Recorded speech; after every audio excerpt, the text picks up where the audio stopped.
Hello everyone, I want to show you a procedural wheel rim that I made from Ngon. Now I will show you the settings that are available through the menu to change the form. Is the number of spokes. You can turn off the space between the spokes. When there are too few spokes, we can adjust the number of segments and align the shape of the circle with the Align parameter. You can twist the spokes and adjust the twist through the gradient. You will see it next.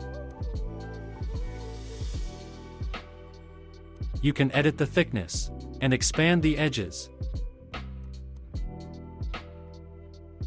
This is the rotation speed. Let's see what it looks like in motion.